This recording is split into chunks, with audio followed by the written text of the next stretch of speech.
चला तर मैत्रिणींना आत बनवूयात चमचमीत चटपटीत चवीची गवारीच्या शेंगांची रस्सा भाजी। उन्हाळ्यामध्ये बऱ्याचदा लाईट जाते, वाटणाचं टेन्शन येतं, त्यामुळेच आजची ही रस्सा भाजी कोणत्याही प्रकारचं वाटण घाटण न करता अगदी झटपटरित्या बनवली आहे। त्यासाठी कढाईमध्ये 1 चमचा तेल घातलं, लगेच यामध्ये घालूयात अर्धा चमचा मोहरी, पण मोहरी मात्र छान अशी तडतडू द्यायची। मगच घालूयात अर्धा चमचा जिरे, चिमूटभर हिंग, थोडीशी आलं लसूण पेस्ट, 7 ते 8 कढीपत्त्याची पाने, पाव चमचा हळद आणि छान अशा निवडून स्वच्छ धुवून घेतलेल्या हिरव्यागार गवारीच्या शेंगा।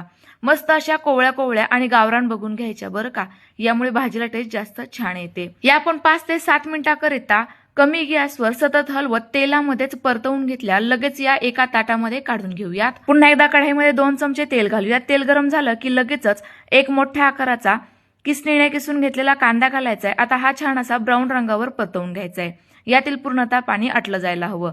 लगेच किसून घेतलेला टोमॅटो घालायचा। टोमॅटो पटकन मऊसूत शिजला जावा याकरिता चवीनुसार मीठ घालायचे आणि दोनही साहित्य छान असं झाकण ठेवून शिजवून घ्यायचे।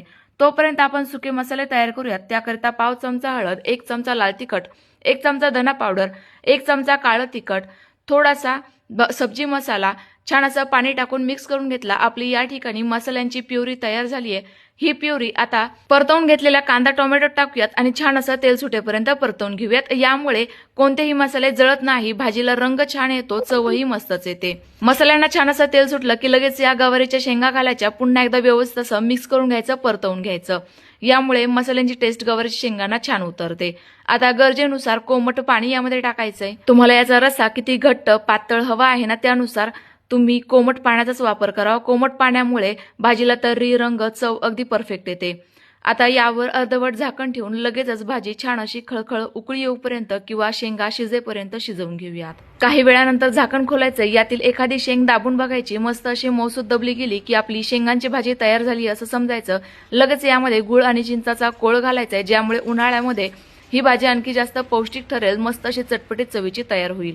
सर्वात शेवटी बारीक चिरलेली हिरवी कोथिंबीर घातली। गरमागरम भाजी छान अशी भाकरीसोबत, चपातीसोबत, भातासोबत सर्व करू शकता। तुम्हाला आजची रेसिपी कशी वाटली कमेंट्स करून नक्की कळवा। रेसिपी आवडली असल्यास लाईक करा, जास्तीत जास्त शेअर करा। पुन्हा एकदा भेटूयात। Bye bye.